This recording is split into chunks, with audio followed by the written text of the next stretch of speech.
주의 날을 맞아서 우리가 예배를 드리고 이 시간 또 같이 주의 말씀을 공부할 수 있게 하심을 감사합니다. 오늘 특별히 예수께서 무슨 일을 하셨는지 그 내용을 공부할 때 성령님 함께 하셔서 진리 가운데 인도해 주시고 우리 마음 가운데 큰 은혜를 허락하여 주옵소서. 예수님의 이름으로 기도하옵나이다. 아멘. 예, 서문입니다. 서문하기 전에요. 지난주에 제가 우리 민주 집사님이 녹화한 거를 제가 쭉 들어봤었는데, 제가 실수를 하나 있더라고요. 뭐냐면은, 하와가 선악과를 따먹고 아담을 주면서 당신은 내 살 중에 살이요, 뼈 중에 뼈요. 근데 나 혼자 죽게 하느냐, 그런 얘기를 했잖아요. 근데 그게 단테의 신곡에 나오는 것이 아니라 그 밀턴의 신라곤에 나오는 얘기입니다. 제가 대학 다닐 때 영문학 시간에 그 밀턴의 신라곤을 이제 원서를 이렇게 보면서 그때 이제 봤던 기억이 나서 얘기를 했던 건데, 단테의 신곡이 아닙니다. 밀턴의 신라곤인데 제가 지난주에 그냥 아무 생각 없이 단테의 신곡이라고 얘기를 했었습니다. 저는 수정합니다. 자, 오늘 서문입니다. 예수님은 이 땅에 계실 때 많은 일을 하셨습니다. 하늘나라를 전파하셨고 소외되고 가난한 자들의 친구가 되셨고 많은 병자를 치료하셨습니다. 예수님이 많은 일을 하신 거 맞죠? 이적도 많이 베푸시고 참 많은 일을 하셨습니다. 그러나 예수께서 하신 진짜 중요한 일은 우리를 위해 죽고 부활하신 것입니다. 그분은 우리의 죄를 대신해 죽으셨고 죽은 지 사흘 만에 부활하셨습니다. 그러므로서 우리가 하나님께 나아갈 길을 열어놓으셨습니다. 기독교는 예수의 죽음과 부활이라는 두 기둥 위에 세워진 종교입니다.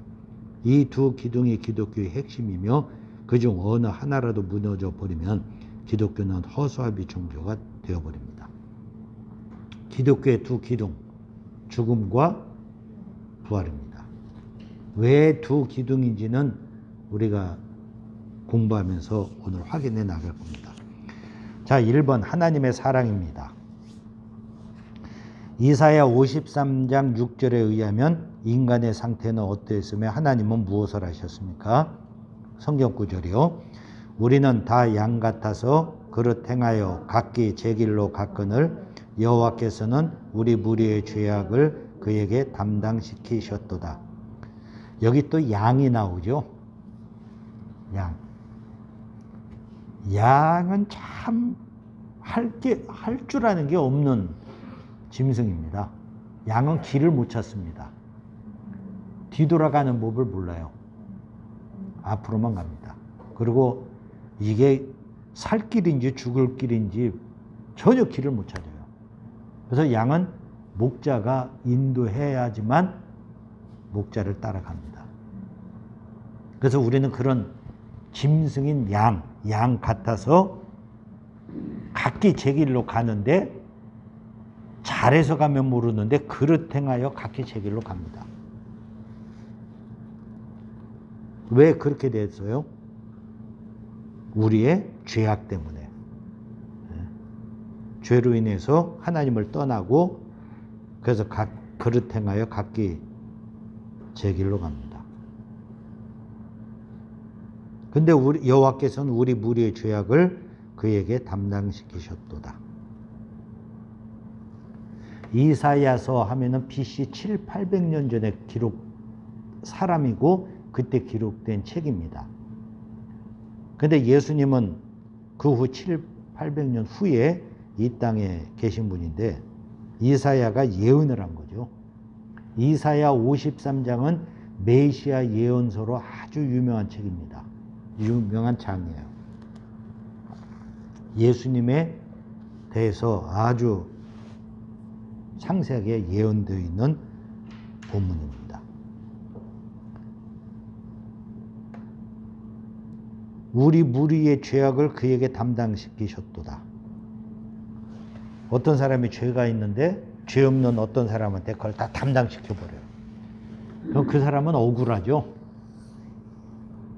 여기에 그에게라고 나오는데 이제 메시아를 가리키는데 우리 무리의 죄악을 그에게 담당시키셨도다. 억울하지 않겠어요? 억울하죠. 죄 없는데 딴 사람의 죄를 나한테 다 덮어씌워서 담당시키면은 억울하죠. 일단 깼구나는 생각을 우리가 좀 머리에 둘 필요가 있습니다.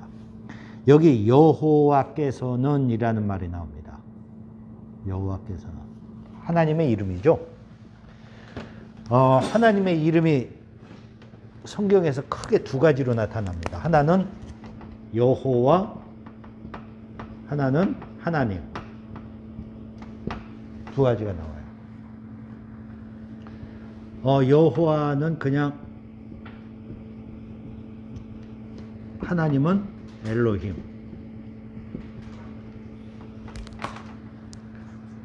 히브리어로요. 태초에 하나님이 천지를 창조하시니라. 하나님의 명칭이 뭐로 써요? 하나님, 엘로힘이죠. 하나님으로 표현된 엘로힘은 능력 있고 강하고 권세 있고 힘 있는 그런 파워,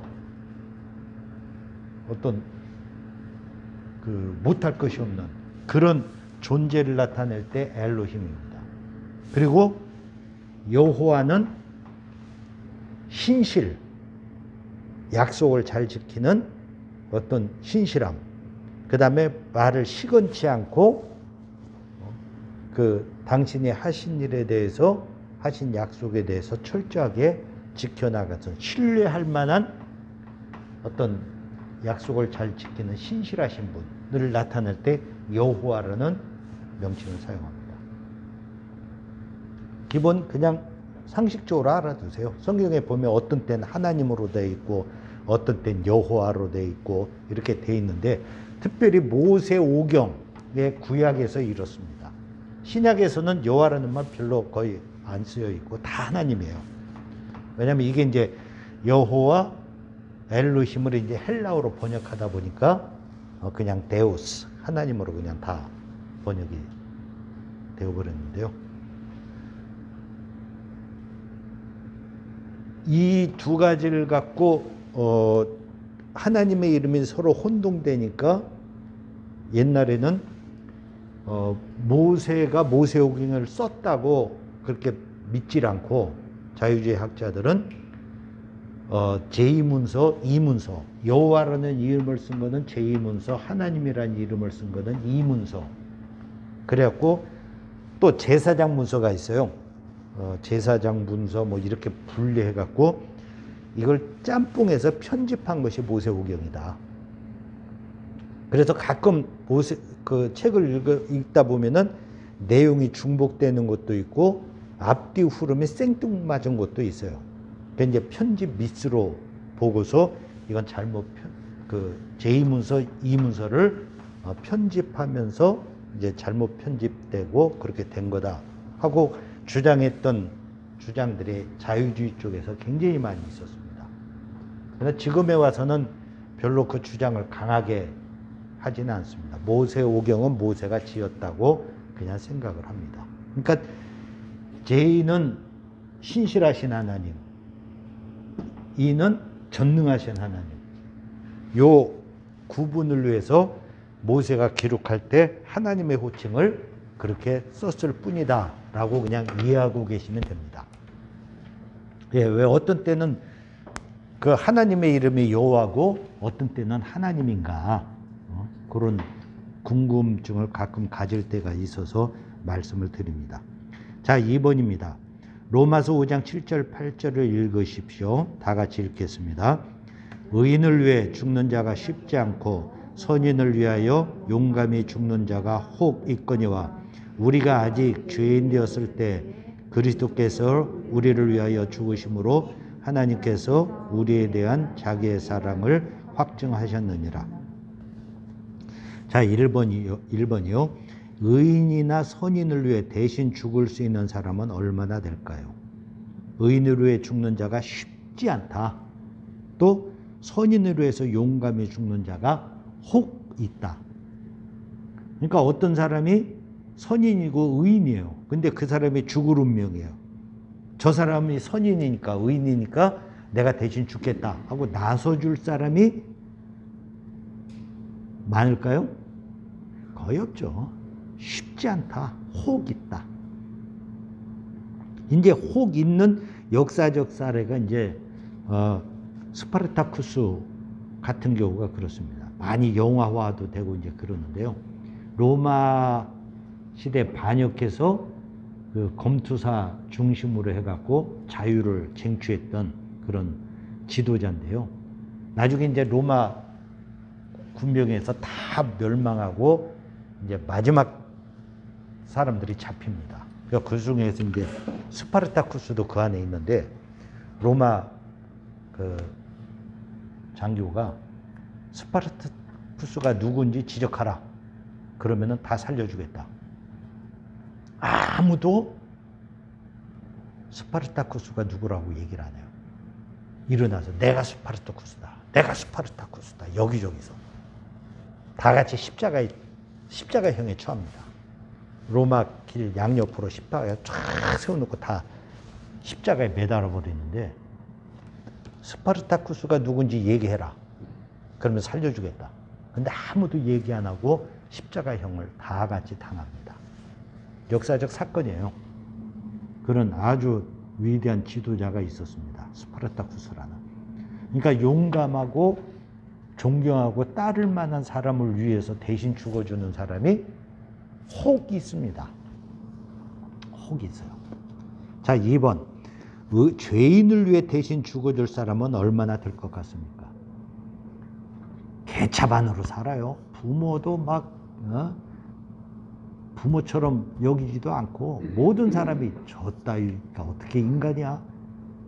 어떻게 저런 놈이 다 있어? 하고 다 얘기를 해요. 그런 죄인이에요. 근데 그 친구가 죽을 운명에 놓여 있을 때 대신 죽어줄 사람은 있어요, 없어요? 없죠. 저런 놈은 죽어도 싸. 오히려 그렇게 얘기하죠. 죄인을 위해서 대신 죽어줄 사람은 없습니다. 자, 3번. 하나님이 우리를 사랑하실 때 우리의 신분은 어땠습니까? 우리가 아직 죄인 되었을 때. 우리의 신분은 죄인이었을 때요. 우리가 하나님을 위해 살지도 않고 하나님을 영화롭게도 않고 하나님을 모른다고 양 같아서 각자 그냥 하나님 없이 죄 지으면서 멋대로 살던 그런 죄인들이었을 때 하나님이 우리를 사랑하셨다는 거예요. 우리가 여전히 죄악 가운데 있을 때. 자, 하나님의 사랑의 확증적 표시는 무엇입니까? 그리스도께서 우리를 위하여 죽으심으로 하나님께서 우리에 대한 자기의 사랑을 확증하셨느니라. 우리가 죄인인데 독생자 예수, 메시아 그리스도를 대신 죽게 하심으로 우리를 얼마나 사랑하시는지 그 사랑을 나타내셨다는 얘기예요. 하나님의 사랑의 확증적 표시는 그리스도께서 우리를 위해 대신 죽게 하신 것이죠. 우리가 누군데? 죄인인데요. 똑같은 거예요. 제가 죄인인데 진짜 죽어 마땅한 놈인데 우리 우리 이은철 집사님이 우리 민주 씨를 내 대신 죽게 내주는 거예요. 근데 진짜 죄인인데 이은철 집사님이 나를 볼 때는 저런 놈은 죽어 마땅하고 저건 저주받아 마땅하고 저런 놈은 진짜 세상에 없어져야 될 존재다 라고 평상시 생각하는 정도의 그런 죄인인데 나를 살리려고 민주 씨한테 죄악을 담당시켜서 나를 대신 죽게 해요. 말이 돼요, 안 돼요? 말도 안 돼요. 근데 하나님의 말도 안 되는 일을 하신 거예요. 말도 안 되는. 그 밑에 박스에 보면은요, 사랑에는 세 가지가 있습니다. 조건적인 사랑이 만약의 사랑, 사랑의 이유가 있어 사랑하는 때문의 사랑, 무조건적인 사랑은 불구하고의 사랑입니다. 우리에게 베푸신 하나님의 사랑은 세 번째의 사랑입니다. if의 사랑. 만약 너 이렇게 하면 내가 너 사랑해준다. 조건을 내세우는 거죠. 때문의 사랑. 네가 내 말을 잘 들으니까, 네가 예쁘니까, 네가 참 열심히 살려고 하니까 내가 너 사랑해준다. 비코스의 사랑입니다. 근데 인스파이드의 사랑은 불구하고의 사랑. 네가 죄인임에도 불구하고, 네가 형편없음에도 불구하고, 너 같은 거는 진짜 없어져야 되는 존재임에도 불구하고 내가 널 사랑하는 거예요. 무조건적인 사랑이죠. 아가페의 사랑입니다. 하나님이 우리를 사랑하신 것은 인스파이드 오브의 사랑이라는 얘기입니다. 불구하고의 사랑이에요. 내가 죄인임에도 불구하고, 형편없음에도 불구하고.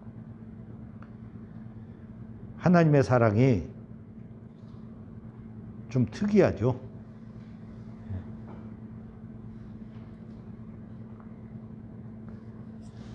제가 산에 갔을 때요, 신기한 일을 봤었습니다.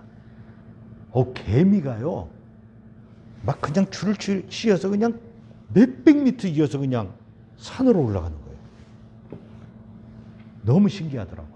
근데 갇혀갔던 한 놈이, 요 놈들 길을 끌어놔야지 하고 발로 푹 해갖고 길을 이렇게 끊어놓더라고. 그래서 내가, 야, 마, 그거 뭐 하는 거야? 그래도 얘네들, 뭔가 일이 있어서 열심히 사는데, 그러니까 막, 그 다음에 이제 헤매고 이러던데요. 제가 그때 개미를 보면서, 이 개미 한 마리가 물에 빠지거나 뭐해서 생명의 위기를 당한다고 해서 내가 대신 죽어줘요? 그럴 일이 있어요, 없어요? 그 미친놈이죠. 개미를 위해서 대신 살린다고 죽는다는 거는. 나와 개미의 관계, 하나님과 우리의 관계, 어느 게 격차가 더 클까요? 하나님과 우리예요. 죄인이에요. 하나님은 창조주잖아요. 개미는 내가 만든 것도 아니에요. 창조주는 진흙으로 뭘 만들었다가 뭉개버려도 누가 뭐라고 할 게 없는 거예요. 피조물에 불과한 우리인데, 하나님이 그것도 죄인인 우리인데 우리를 사랑해서 독생자를 내어주셔서 대신 죽게 하신 거예요. 좀 신기하고 이상한 사랑 짓을 하시는 하나님이십니다. 진짜 그래요.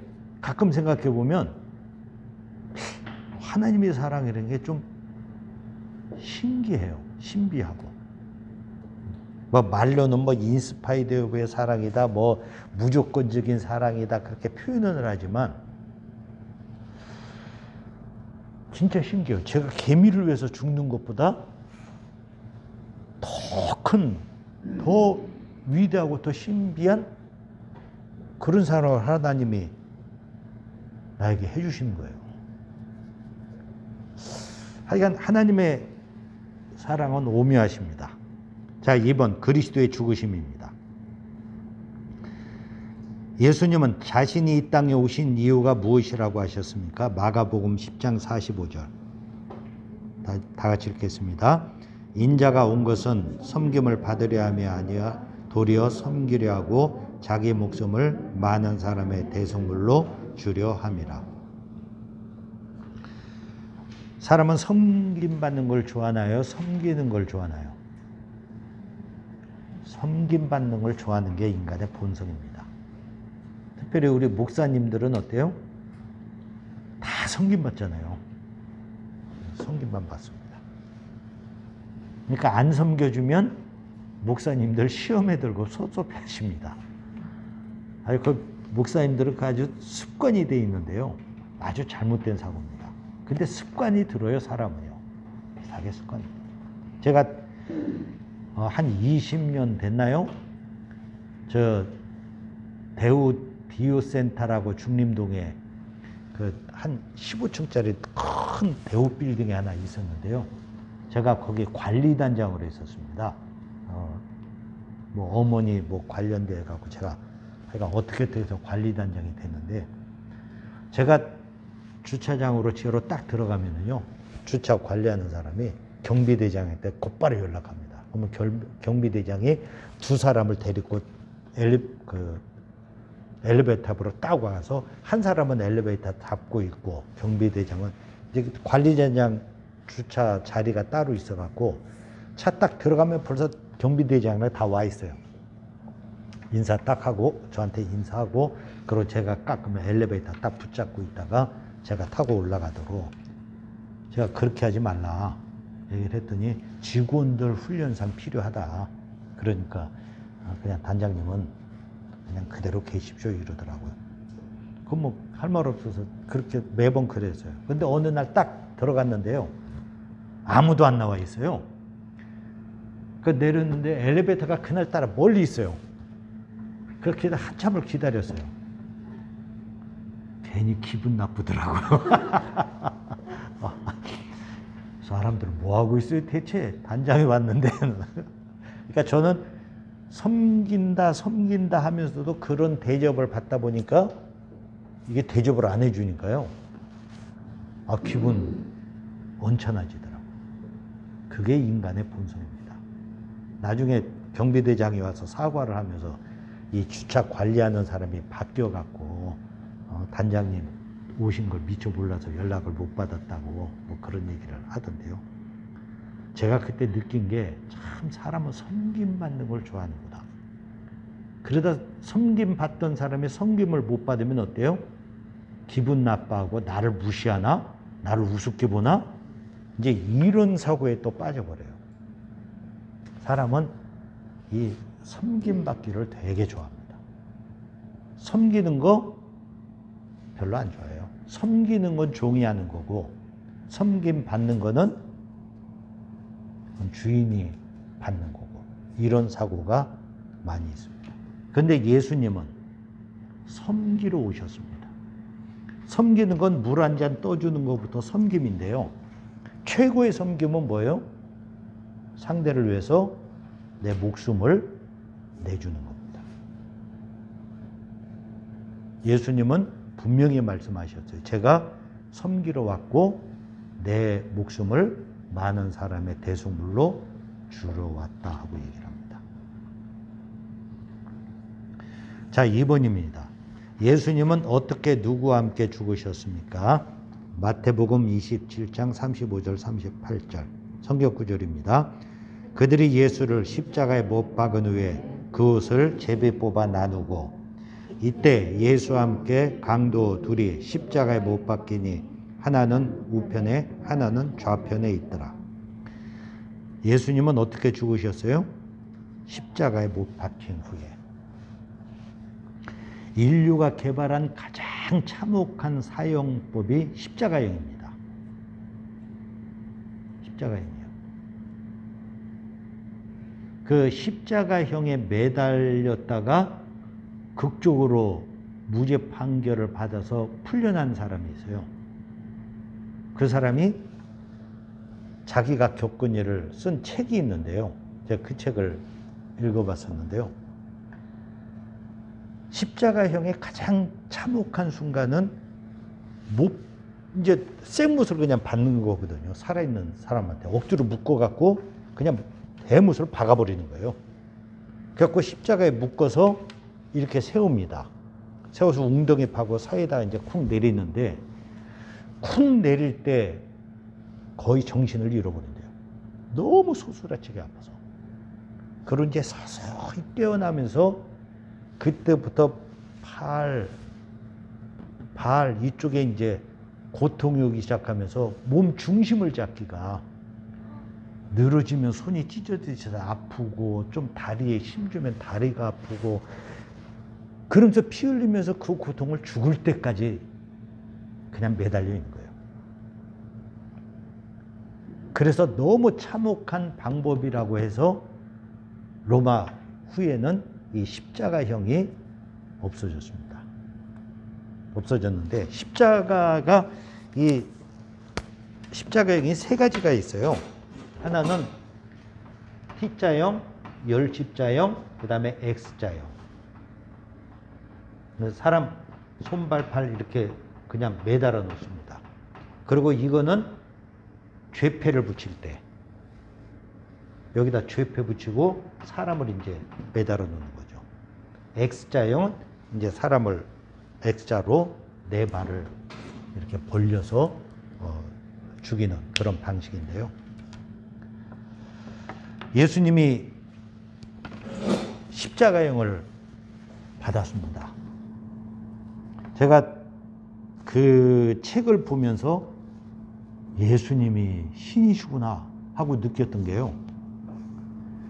예수님이 그러다가 이제 못 박혀서 쿵 하고 정신이 잃었다 서서히 깨어나시면서 하신 말씀이 아버지여 저들의 죄를 용서해 주옵소서. 자기들이 하는 것을 알지 못하나이다. 제가 그걸 생각하면서요. 어떻게 이럴 수가 있지? 그 아주 본능이잖아요. 고통 속에서 의식을 잃었다가 깨어나면서 그런 얘기를 할 수 있는 게 이게 인간이 가능한가? 제가 그때 그 책을 보면서 그걸 연관시키면서 예수님이 인간이 아닌 신이 맞구나 하고 생각했던 게 그 내용이었었습니다. 누구와 함께 죽었어요? 강도 둘과 함께. 예수님이 함께 죽은 건 아니고 유대인들이 예수님을 십자가에 못 박으면서 강도 둘과 같이 박은 거죠. 같이 박은 건데 왜 강도 둘을 같이 박았을까요? 십자가에 못 박았을까요? 예수님 혼자 그냥 박아도 되잖아요. 사용해도. 이미지 연출이죠. 예수가 강도와 같은 존재다. 그것도 예수님을 중앙에 놓고 강도 둘을 같이 세우는으로써 볼 때 강도들과 같은 부류에 속하는 존재가 저 예수다 하는 그런 이미지를 연출하기 위해서 이제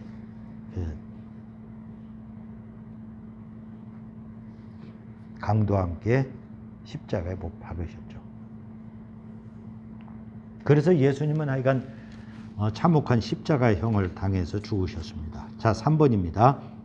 다음 구절들에서 에게가 잘못됐습니다. 예수님의 죽으심의 결과 우리에게 어떤 일이 일어났습니까? 에베소서 1장 7절. 우리는 그리스도 안에서 그의 은혜의 풍성함을 따라 그의 피로 말미암아 속량 곧 죄사함을 받았느니라. 속량이라는 말이 뭔가요? 이 몸값을 받고 노비나 노예, 죄인 이런 사람들을 자유인이 되게 하는 게 속량입니다.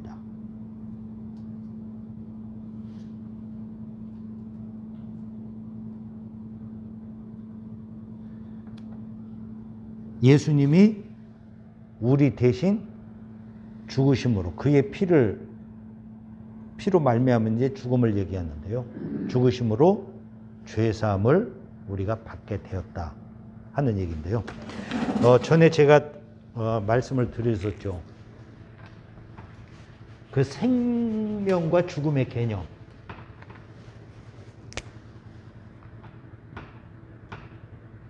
생명의 첫 번째 개념은 뭐예요? 하나님과 교제 단절. 네. 교제 단절입니다. 그리고 2번은 죽음이요, 죽음. 2번은 이제 그 육적 죽음이고, 세 번째는 영원한 죽음이죠. 이 죽음이 뭐 때문에 왔어요? 죄 때문에. 우리가 하나님께 죄를 지음으로 우리에게 이 죽음이 온 것이죠. 그리고 이 죽음과 더불어 온 또 하나는 하나님의 저주죠. 죄 때문에 인간에게 온 거는 하나님의 진노가 임하고, 저주 진노라고 하죠. 진노가 임하고 우리에게 죽음이 오고. 이게 이제 우리 인간이 죄를 지음으로 나타난 결과인데요. 이 죄를 없애야 되잖아요. 없애는 방법이 뭐예요? 죄값을 지불하는 거예요. 죄값 지불은 사망이에요. 그러니까 우리는 이미 죄를 지어서 사형언도를 받았기 때문에 우리가 어떻게 해결할 방법이 없어요. 근데 예수님이 십자가에 피 흘려 죽으심으로 우리 죄를 속량하신 거예요. 우리 대신 죄값을 지불하시고 우리를 죄 없다 하시면서 자유롭게 한 거죠. 우리가 죄인이에요. 죽을 수밖에 없는. 근데 예수께서 대신 우리의 죄값을 지불하셨어요. 그래서 예수를 의지하고 믿을 때 우리는 어때요? 죄인이 아니에요. 의인이고 자유인이 되는 거죠. 그래서 예수께서 왜 십자가에서 죽으셨느냐? 그 죽으심의 결과 어떻게 됐느냐? 우리가 죄사함을 받은 거예요. 예수께서 대신 죄값을 지불을 했기 때문에 우리 몸값을 지불하신 거예요. 자, 2번은 로마서 5장 10절. 곧 우리가 원수 되었을 때에 그의 아들의 죽으심으로 말미암아 하나님과 화목하게 되었은즉 화목하게 된 구원을 받을 것이니라. 자, 죽으심의 결과 하나님과 화목하게 되었은즉. 생명이 뭐라 그랬어요?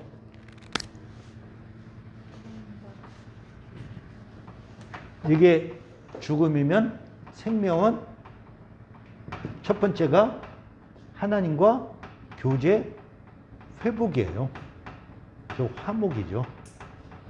원수됐다 화목되는 거. 죄의 문제를 예수께서 대신 죽으심으로 해결하시니까 죄 때문에 우리에게 죽음이 왔는데 죄 문제가 해결돼서 생명이 우리에게 생명을 얻는 거죠. 양으로 생명을 얻게 하고 할 때 그 생명은 첫 번째가 하나님과 화목이에요. 그리고 육적 죽음 대신 우리는 영화로 들어가는 성화에서 완전 영화로 들어가는 게 그리스도인의 죽음이에요. 그래서 그리스도인에게 죽음은 저주가 아니라 이 땅에서 계속 성화의 단계에 있다가 불완전한 존재로 그냥 열심히 성화 삶을 살다가 완전 성화로 들어가는 게 죽음이고, 그 다음에 영원한 생명, 즉 천국에서 영생을 얻는 게 영원한 생명이죠. 그래서 이 죽음이 죄로 말미암아 왔지만 죄로 말미암아 죽음이 왔지만 죄가 해결됨으로 인해서 우리에게 생명의 역사가 시작되는 거죠. 그게 첫 번째가 하나님과 화목하는 거예요. 하나님과 원수돼서 하나님의 저주 가운데 있던 우리인데 하나님과 화목하게 되는 것이죠. 자, 그 다음에 이사야 53장 5절 보면은요. 그의 찔림은 우리의 허물 때문이요 그가 상함은 우리의 죄악 때문이라. 그가 징계를 받음으로 우리는 평화를 누리고 그가 채찍에 맞음으로 우리는 나음을 입었도다. 자, 그리스도의 죽으심의 결과 우리에게 뭐가 와요? 평화와 나음. 평화와 나음이 우리에게 임합니다. 하나님의 저주로 인해서 상처받고 힘들고 고통했던 이런 모든 삶의 치료, 나음을 입는 그런 관계가 된다는 얘기죠. 그러니까 예수께서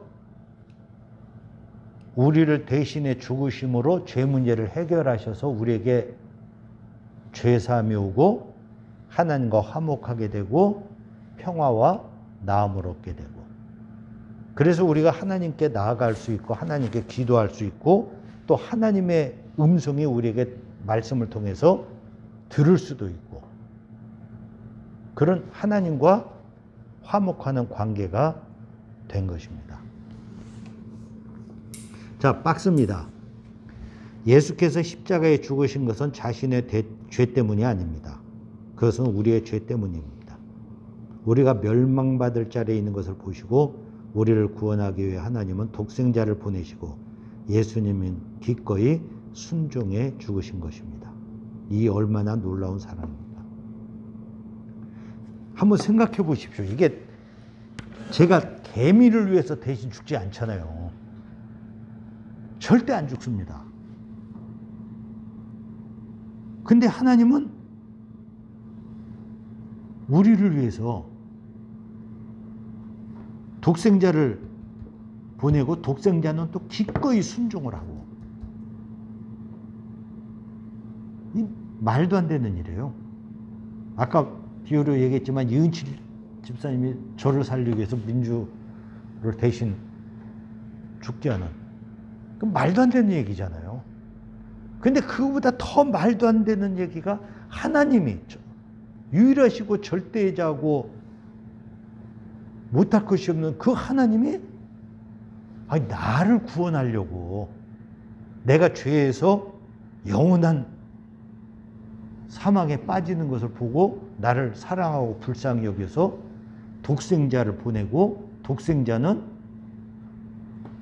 그 하나님의 때 순종해서 인간의 몸으로 입고 와서 십자가형을, 그 고통을 다 견뎌요. 다 받아요. 이거 말이 되는 일인가요? 내가 누군데, 내가 뭔데 하나님이 나를 위해서 그런 일을 하세요? 있을 수 없는 일입니다. 그래서 그 다음에 보면은요, 우리를 향하신 하나님과 예수님의 사랑이 위대하며, 사실 말도 안 되는 일이에요. 이에 어거스틴은 이런 고백을 했습니다. 어거스틴이 누군지 아시죠? 기독교 역사에서 유명한 그 신학자면서 성인입니다.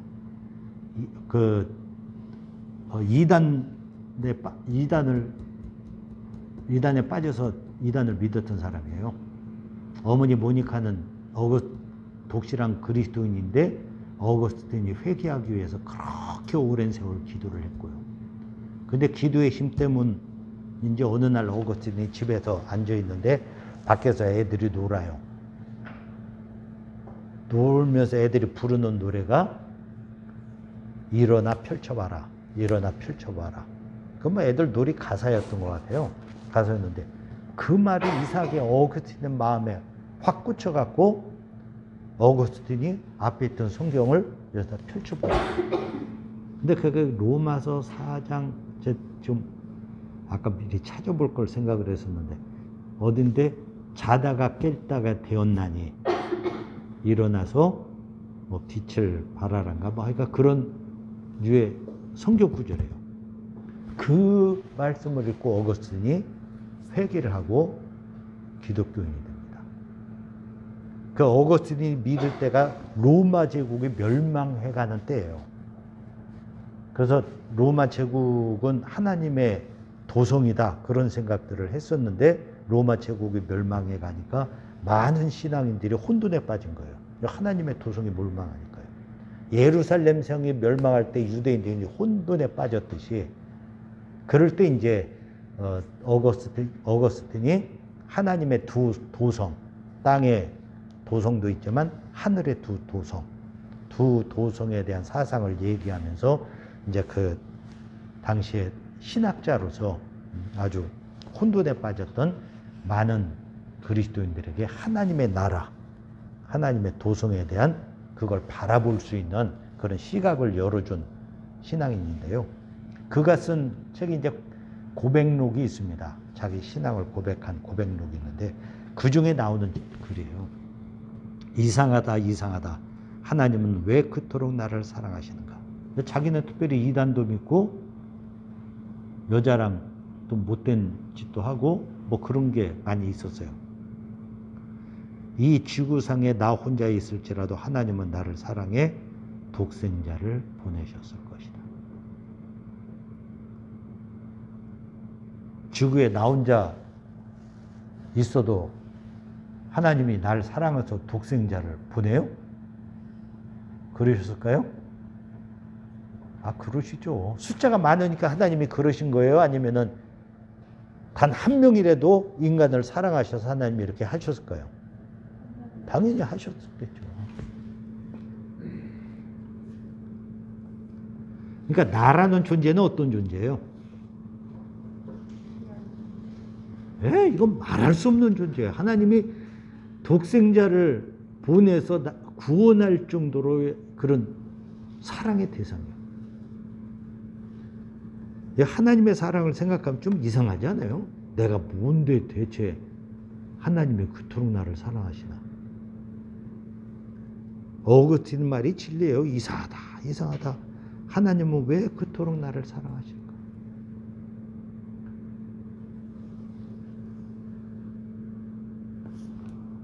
하나님의 사랑, 그 사랑에 따라서 예수님이 하나님과 우리를 연결시키기 위해서 우리 죄를 대신 지고 죽으셨고, 그래서 우리는 하나님과 화목됐고, 그리고 평화와 나음을 입는 그런 관계가 되었다는 겁니다. 자, 3번 예수의 부활과 승천입니다. 예수님은 자신이 죽은 후에 자기에게 어떤 일이 일어날 것이라고 예언하셨습니까? 마태복음 16장 21절이요. 이때로부터 예수 그리스도께서 자기가 예루살렘에 올라가 장로들과 제사장들과 서기관들에게 많은 고난을 받고 죽임을 당하고 제3일에 살아나야 할 것을 제자들에게 비로소 나타나시니, 죽고 고난받아서 죽고 3일 만에 살아날 것이다. 죽었다가 살아난 사람들이 있어요, 없어요? 3일 만에 살아난 사람도 있을까요? 사실은 있어요. 이 죽은 줄 알고 장례 치렀는데 나중에 어때요? 관을 뚝뚝뚝 두들겨 갖고 누가 두들겨 뭔가 하고 열어보니까 사람이 살아있어요. 죽었다가 살아난 사람들이 있습니다. 세계에 많아요. 그래서 어떤 학자가 그런 사람만 쫓아다니면서 인터뷰해서 만든 책이 있어요. 그 천국의 그 다음 이생에 다녀온 사람들. 그 죽은 그 시간 동안 이 사람들이 그냥 무의식 가운데 있던 것이 아니라 어디서 갔다 와요. 근데 좀 다르긴 하는데 공통적인 게 무슨 강을 건넌다든가 뭐 이런 몇 가지 공통점이 있어요. 죽었다가 깨어난 사람들이 있습니다. 의사가 명확하게 사망이라 하고 죽었다 하고 했는데 나중에 깨어난 경우들이 실제로 있어요. 예수님이 지금 3일 만에 살아나리라. 그 사람들은 예언 안 했죠. 근데 예수님은 예언하세요. 근데 기독교에서 말하는 예수님이 살아나리라 하고 얘기할 때 기독교에서 말하는 부활하고 죽었다가 살아난 것하고의 차이점이 있습니다. 기독교의 부활은 예수님이 죽었다가 3일 만에 살아나서 영원히 죽지 않는 거예요. 일반 사람들이 얘기하는 죽었다가 무덤에서 다시 깨어난 사람들, 어느 정도 살다가 다 죽죠. 안 죽은 사람 없습니다. 그러니까 기독교의 부활이란 사망 권세를 깨는 거예요. 사망에 갇혀 있는 하나님, 사망은 죄값이잖아요. 죄값으로 인한 하나님의 저주예요. 그 죄값을 예수님이 치렀어요. 그러니까 사망 권세에서 우리는 완전히 벗어나야 돼요. 그러니까 죽었다가 다시 깨어나서 다시 죽는 거는 기독교에서 말하는 부활이 아닙니다. 기독교의 부활은요, 죽었다가 깨어나면, 살아나면 다시는 죽지 않는 거예요. 그리고 또 하나 기독교 부활의 특징은요, 죽었다가 살아날 때 부활체를 입는 거예요. 일반 사람들은 죽었다가 깨어나면 똑같은 몸이에요. 똑같은 인간이에요. 그거 살다가 그냥 죽잖아요. 근데 예수님의 부활체는 어때요? 죽었다가 3일 만에 살아났을 때 시공간을 초월해요. 제자들이 숨어 있는데 거기에 확 나타나세요. 그리고 쏙 없어지세요. 그러면서 제자들이 영인가 하고 믿지 않으니까 내가 고기를 좀 달라. 고기를 또 먹어요. 도마에게는 손과 발의 못자국을 만져봐라. 만져볼 수도 있어요. 없어지기도 하고. 그러니까 이 부활체는 썩지 아니할 몸이에요.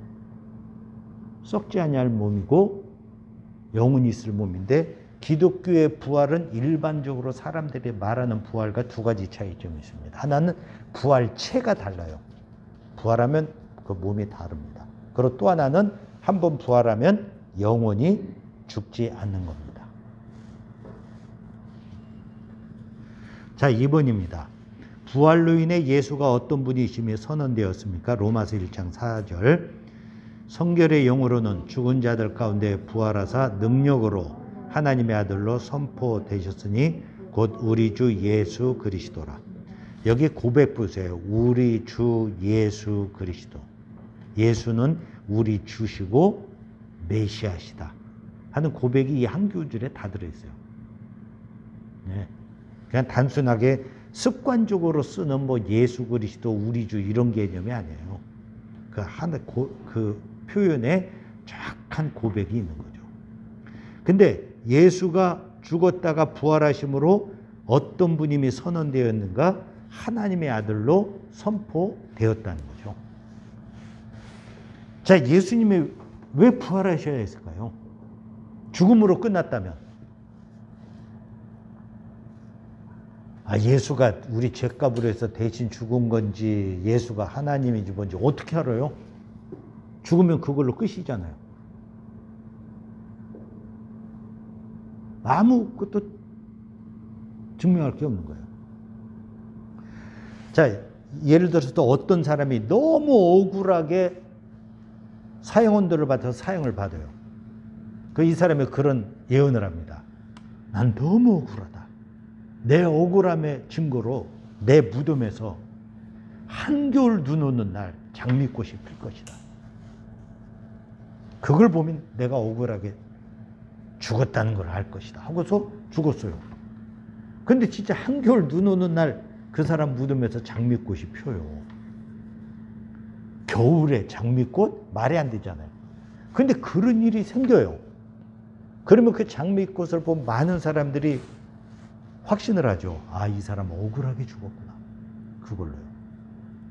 자, 예수가 이 땅에서 내가 길이요 진리요 생명이다. 내가 하나님의 아들이다. 나를 믿으면 영생을 얻는다. 계속 말씀을 하셨어요. 근데 그걸 어떻게 믿어요? 예수가 죽음으로 끝났다면. 근데 예수께서 살아계실 때 3일 만에 내가 살아나리라. 3일 만에 살아나리라. 예언을 했어요. 그리고 십자가에서 죽으시고 장사한 지 3일 만에 살아났는데 부활체로 살아나시고 다시 죽지 않으셨어요. 이제 나중에 승천하셨죠. 왜 부활하셨어요? 하나님의 아들로 선포되셨다는 얘기죠. 내가 메시아임을 부활로 확증한 거예요.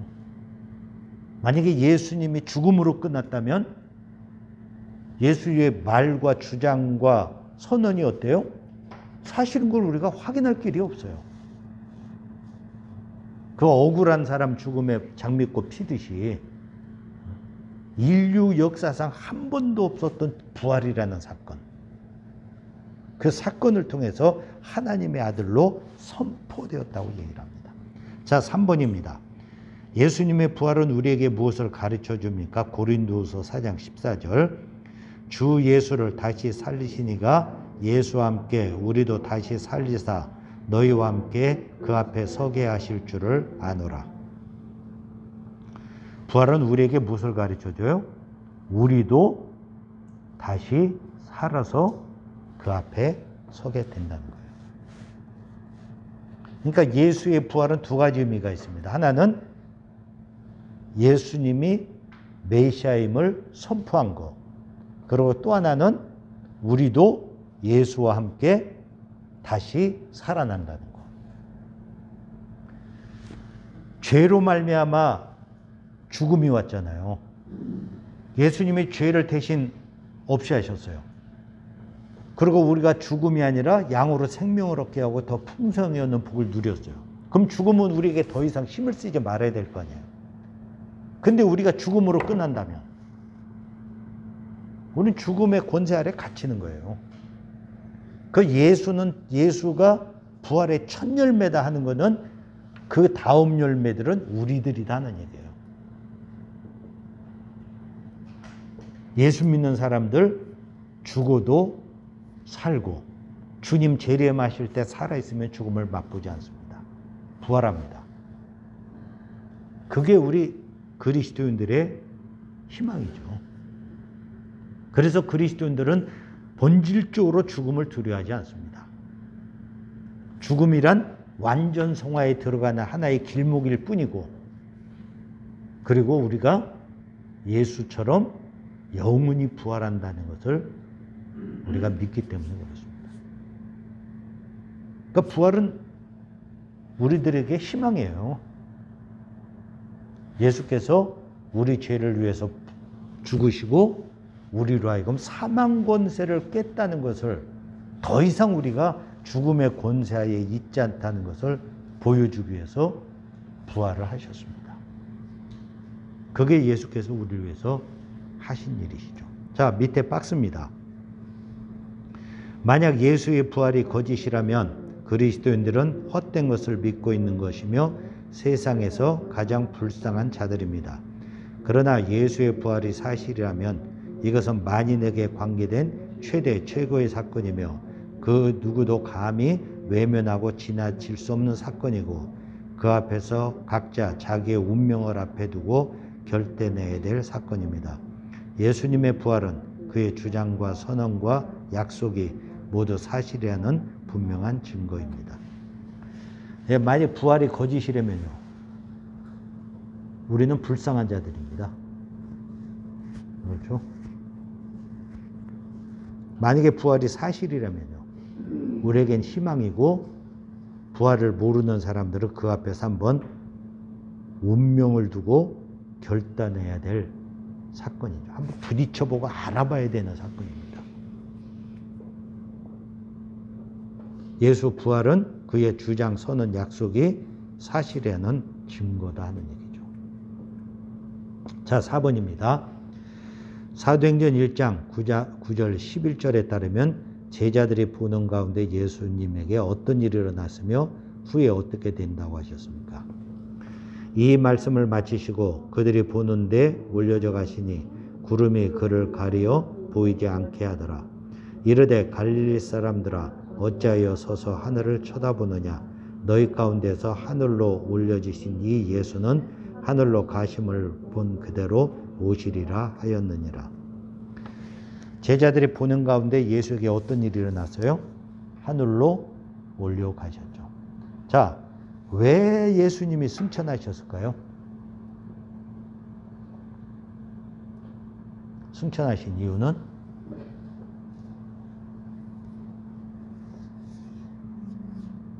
거기 나오잖아요. 하나는 다시 오신다는 것을 말씀하시고 위해서, 보여주기 위해서. 올라갔으니까 다시 온다. 본 그대로 다시 올 것이다. 그리고 또 하나는 제자들이 기다리지 않도록. 예수님이 부활하신 다음에 제자들에게 계속 나타나셨거든요. 근데 만약에 예수께서 하늘로 올라오신 모습을 제자들이 보지 않았다면 제자들은 여전히 예수님이 언제 나타나실지 기다리겠죠. 근데 승천하셨어요. 하늘과 땅의 모든 권세를 내게 주셨으니 너희는 가서 모든 족속으로 제자를 삼아 아버지와 성령의 세를 주고 내게 너게 모든 것을 가르쳐 지키게 하라. 예루살렘과 온 유대와 사마리아 땅끝까지 이르되 증인되라. 예수님이 떠나시니까 비로소 제자들은 예수님을 기다릴 필요가 없이 땅끝까지 복음을 전하는 그런 일을 이제 하게 되는 것이죠. 그래서 더 이상 예수님을 기다리지 말라 하는 이 땅에서 그걸 보여주기 위해서 승천하신 거고, 또 하나는 예수님이 다시 오신다. 너희가 올려온 걸 본 대로 다시 올 것이니까 예수님 다시 오시는 그날까지 너희들은 열심히 복음을 전하며 하나님의 일을 하라. 그러기 위해서 승천을 하신 것이죠.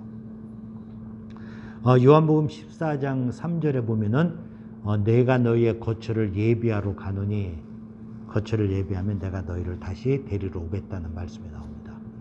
뭐 천국의 거처가 예비 안 돼 있다는 뭐 그런 개념보다도요, 예수님이 이제 가서 하나님 보좌 우편에서 기도하시면서 때를 기다리시고 다시 이제 오셔서 우리를 영원한 천국으로 인도하신다는 그런 의미인데요.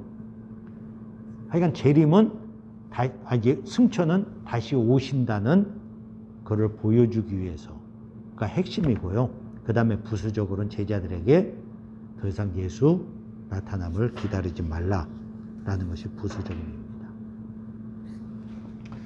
자, 오늘 공부는요, 예수께서 하신 일입니다.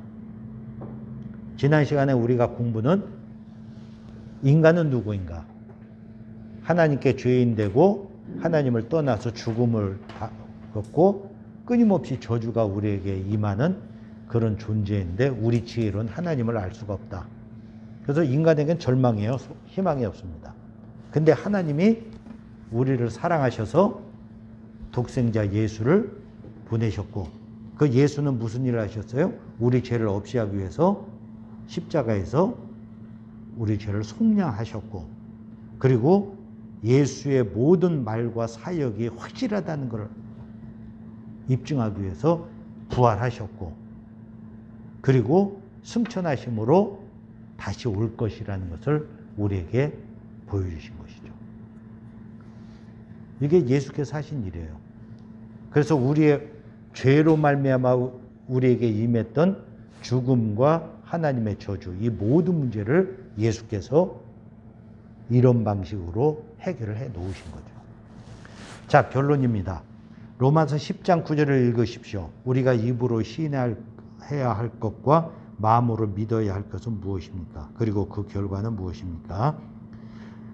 내가 만일 내 입으로 예수를 주로 시인하며 또 하나님께서 그를 죽은 자 가운데서 살리신 것을 내 마음에 믿으면 구원을 받으리라.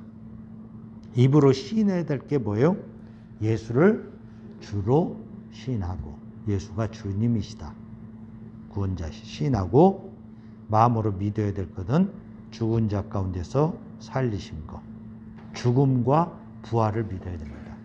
나는 죽음은 믿는데 부활은 못 믿겠다. 부활은 믿는데 죽음은 못 믿겠다. 다 부족합니다. 기독교는 죽음과 부활 양대 기둥 위에 세워진 종교입니다. 그러면 구원을 받으리라. 어떻게 하면 구원받아요? 입으로 시인하고 죽음과 부활을 믿고.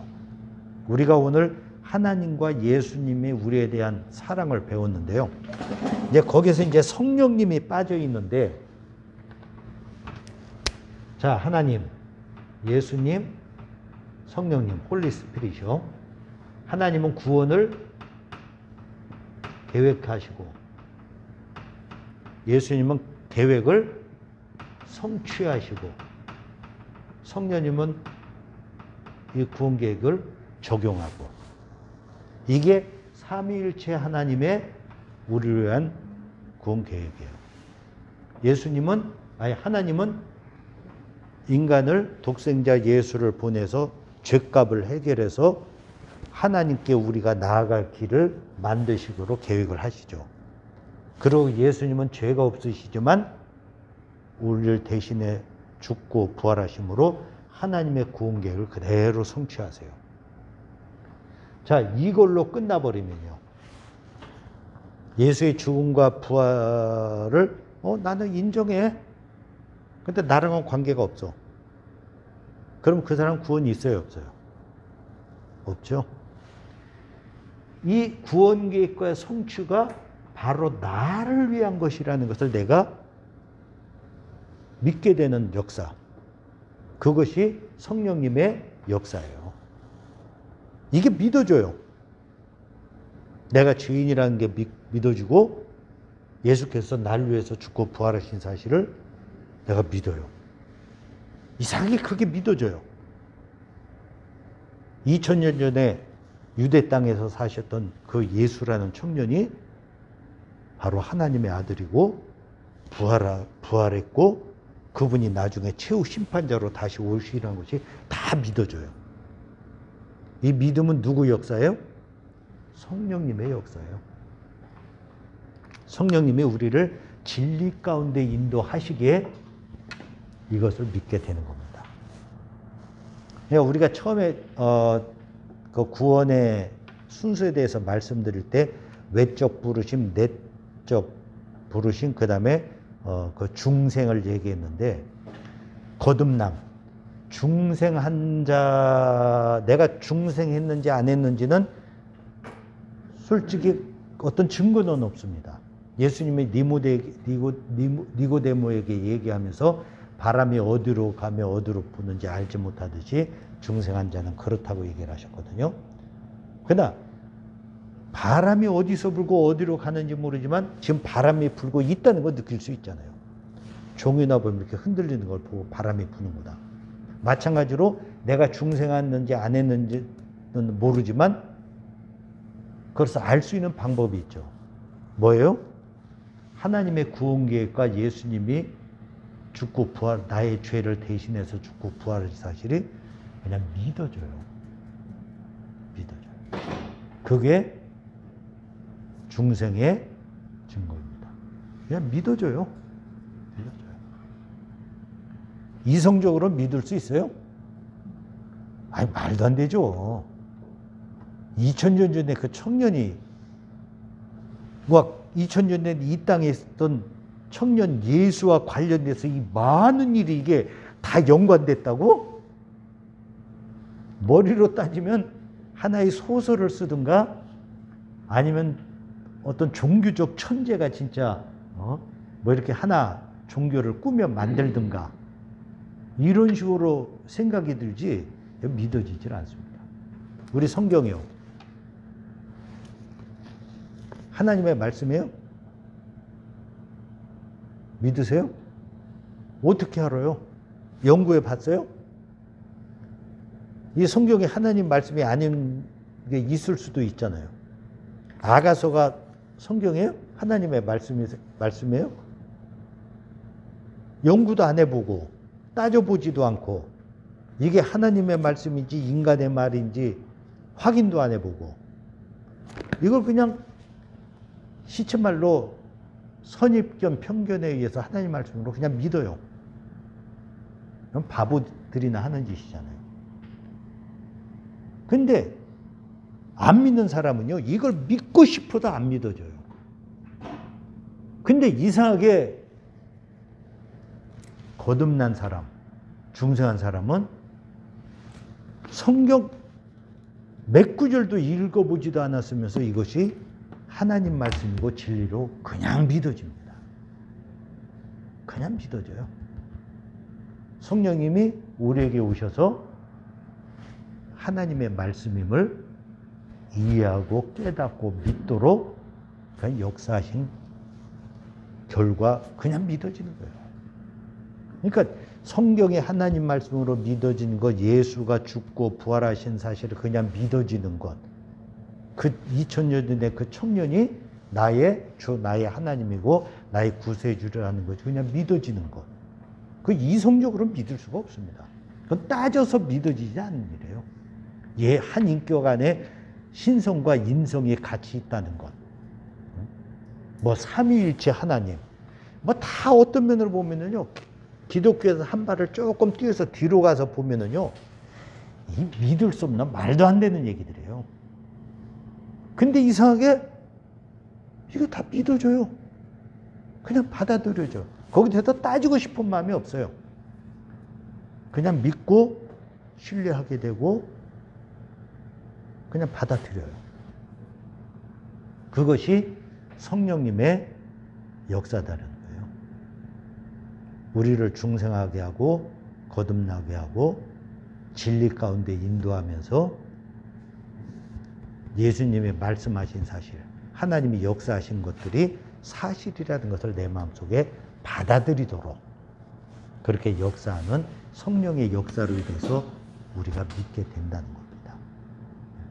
그러니까 지금 우리가 구원, 죄로 인해서 죽음과 하나님의 저주 가운데 있는 우리를 하나님이 사랑하시고 예수님이 죽고 부활하셔서 구원의 길을 열어놓으셨다 하는 것까지가 이 내용인데요. 그것이 내게 믿어지고 받아들여지고 그것이 확신까지 되어지는 이유는 뭘까? 그거는 성령님의 역사가 우리 글에는 안 나오지만 성령님의 역사 때문에 우리가 믿게 된다는 사실입니다. 이해가 되세요? 삼위일체 하나님이 우리의 구원을 위해서 어떻게 역사를 하시는 건지. 나는 잘 안 믿어진다 하면은 이제 다음 주, 그 다음 주 공부 이제 2번 남았는데요. 다음 주에 이제 예수 안에 영생이 있다. 그리고 맨 마지막에 나는 진짜 구원 받았는가 하는 그 2번 공부를 더 할 겁니다. 그때 이제 가서 다른 관점에서 한번 또 살펴보게 될 건데요. 그냥 오늘 공부한 이 사실이 나는 그냥 거부감 없이 그냥 믿어줘요. 그냥 받아들여줘요.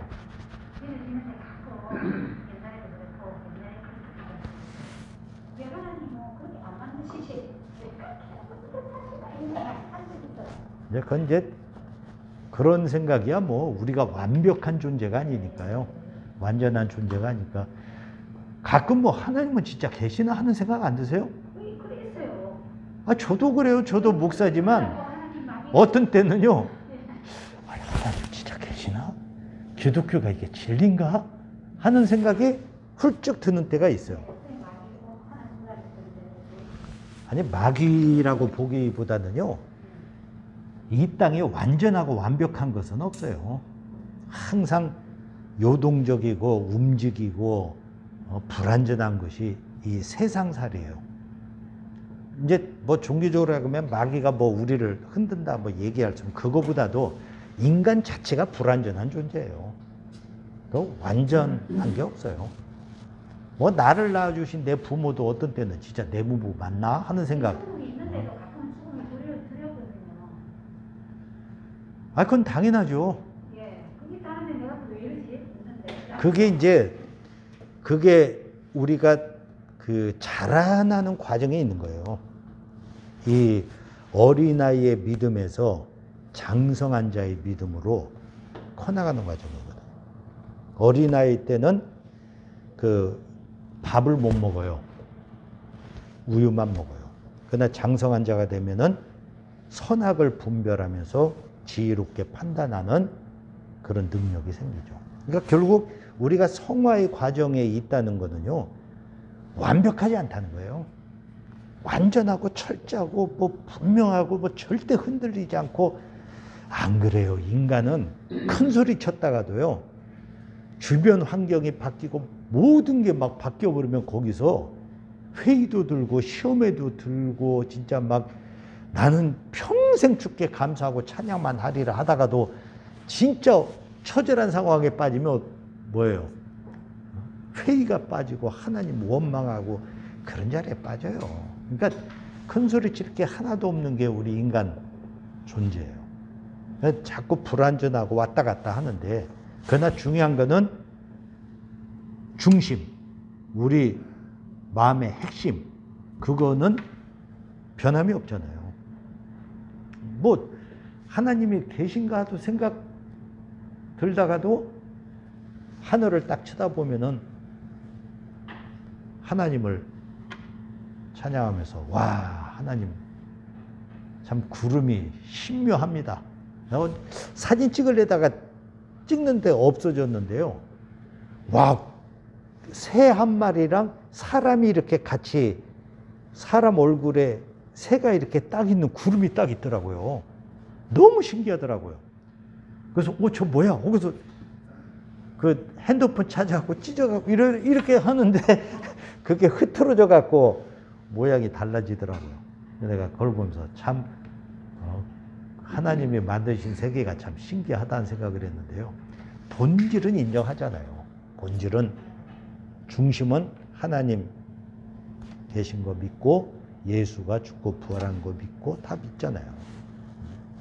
그러니까 삼위 하나님이 우리의 구원을 위해서 어떻게 역사하셨는가, 그걸 우리가 오늘 확인하면 됩니다. 자, 2번, 예수님의 죽음과 부활이 나와 어떤 관계가 있습니까? 나와 어떤 관계가 있어요? 나를 위해서 죽고 부활하셨다. 이것을 온전하게 믿을 수만 있으면 어때요? 구원 문제는 해결이 됩니다. 자, 오늘 공부 내용에 대해서 혹시 궁금한 거 있으십니까? 오늘 예수께서 무슨 일을 하셨는지, 또 삼위 하나님이 우리 구원을 위해서 어떤 관련을 갖고 어떤 역사를 하셨는지 같이 공부를 했습니다. 자, 제가 기도하고 마치겠습니다.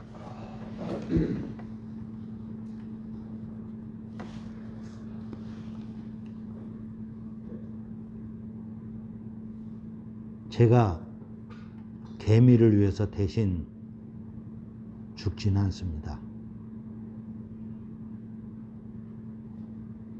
근데 제가 누구고 또 우리가 누구길래